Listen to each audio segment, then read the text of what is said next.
What up, y'all? It's T-Tar, and today we're looking at more of y'all's theories for Pokemon in 2024. But first, we're going to talk about Legends Johto a bit. So, of course, the big debate over the next 4 weeks is, are we getting Johto this year or Unova this year? And I've been leaning towards Johto on this channel, and I'm going to give y'all another point to why Johto could make sense. Again, it's not that I don't want Unova. We're just trying to predict Game Freak here. And it has to do with Pokemon loving their numbers, their anniversaries, right? This person especially mentioned it in the last video I made, which is that, okay, Gold and Silver came out in 1999.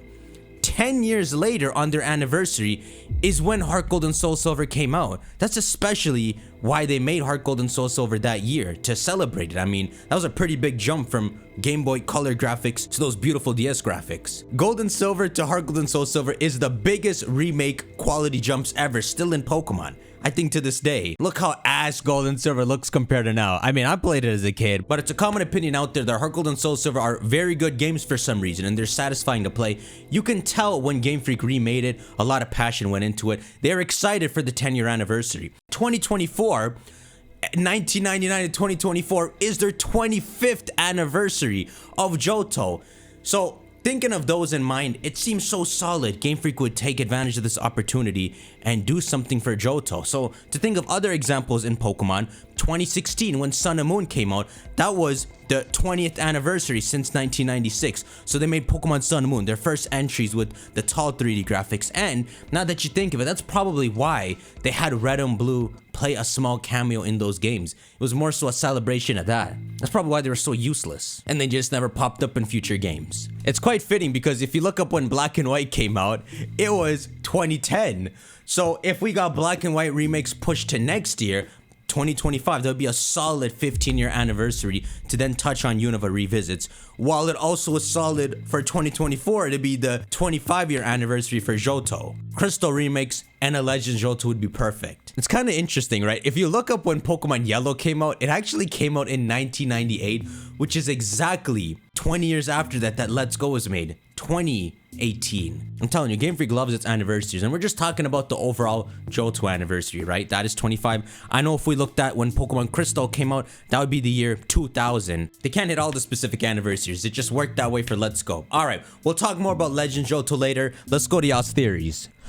I may have deciphered one of Ku's old riddles. Hey T-Tar, when revisiting the Ku riddle about the 2024 prediction, I noticed the Ku comment that says every region shown had games with titles based in colors. So he's talking about the map prediction, and I remember the tweet he's talking about. So it's right here. Here's his 2024 prediction. His first comment replying to it is, wow, found the clue, all titles entitled with colors. Now, as the tone I read it in, it sounds like he meant that sarcastically, but this is what it means. If these are the 4 regions, Kanto, Johto, Unova, Paldea, they work out to the colors red, blue, gold, silver, black, white, scarlet, violet. But the emo continues, and then I remembered the riddle when Ku asks which Indigo disc character grasps the key to the next games. You know who has a color-based name?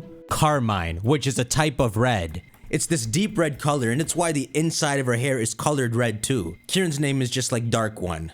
The riddle was not literal. Could the next Pokemon games be Pokemon Carmine and something else? Like Indigo and be situated in Kanto and Johto? Maybe they pull a reverse and we visit Kanto first and then go to Johto in the post game. Now this is an interesting way to look at Ku's riddle. We're always trying to see it from different angles. So Carmine and Kieran are the closest to the key of the lore. And so the next part is, it's a big spoiler for the next game after Sadachi. So thinking of it as the word Carmine being important in a future game is a cool way to explain this riddle. If this is right in any way, it's hard to tell what they could be using the word Carmine for, because think about it, Pokemon Scarlet and Violet already focused on the colors red and purple, and then we have Pokemon Red already, right? I know Game Freak's gonna be terrified to do another Pokemon Red by calling it Pokemon Carmine or something. And then pretty much the same situation for the Indigo disc, right? It was the name of the DLC. They'll be scared to use that name. It would be a crazy take if for the year of Johto, they don't do Crystal remakes, they don't do Legends Johto, they literally do what we were trying to speculate for Unova, where they make modern revisits, but it's modern revisits to the Kanto Johto package, where you get an open world Kanto Johto game. And so it would have brand new titles like this. That would be kind of wild, going back to Johto like 20 years after. So Ethan might even be a character somewhere standing like Red. You'd have recurring characters, new cities and towns, the whole region now in 3D. I'm gonna say this is more on the unlikely end, but nothing is impossible. Which would y'all predict? Let's go to the next one. Gorilla equals mythical Snorlax? Hey T-Tar, I saw your video about the gorilla from Heat's book and how it could potentially be the new mythical Pokemon. And I thought about something that might seem crazy. So they're pretty much bringing up the idea of like a Blood Moon Snorlax. We kind of touched on this earlier. Or another special form or evolution called Gorillax.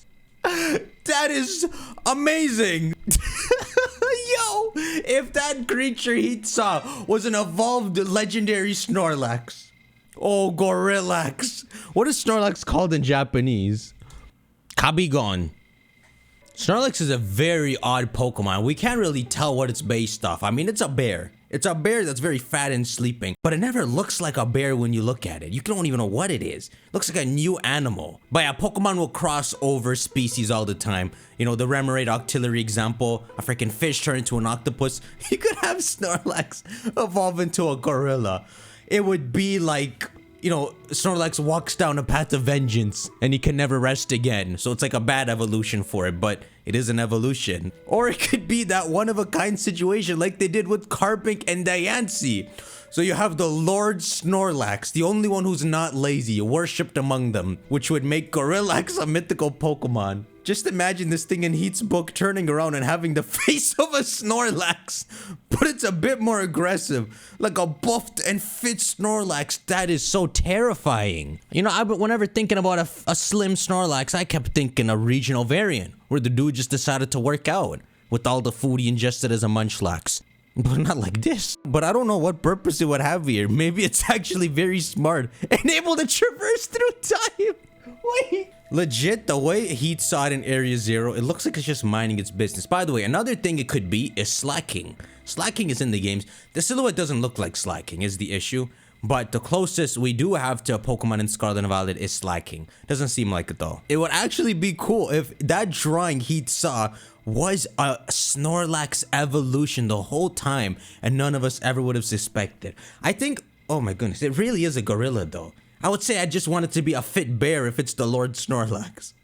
I don't want it to be a gorilla. It'd be very fitting, right? To see some new content in Scarlet and Violet and the creature turns around and it's something like this, but a Snorlax. So far where the Snorlax stuff stands, it does seem like Pokemon Sleep related stuff, but this seems like a new campaign. Maybe it's leading up to more Pokemon Sleep content, or maybe it's leading up to something more important for Snorlax. We will see. Make sure y'all shank that like button. What do y'all think the mythical could be, my dudes? Hey, maybe instead of a Snorlax evolution, it's like an old rival to Snorlax, but he's in the mythical tier, and it's one of the last survivors. The Snorlaxes fought the Gorillaxes, two separate species, and all the Gorillaxes vanished, but one is roaming Area 0. So they hype up Snorlax, and they reveal Gorillax is the final mythical Pokemon. Alright, there are 4 weeks until Pokemon Day, my dudes. We gonna learn this mythical Pokemon soon, hopefully get the Snorlax answer to what they're building up soon, and of course, Pokemon Day announcing the game soon. It's all coming.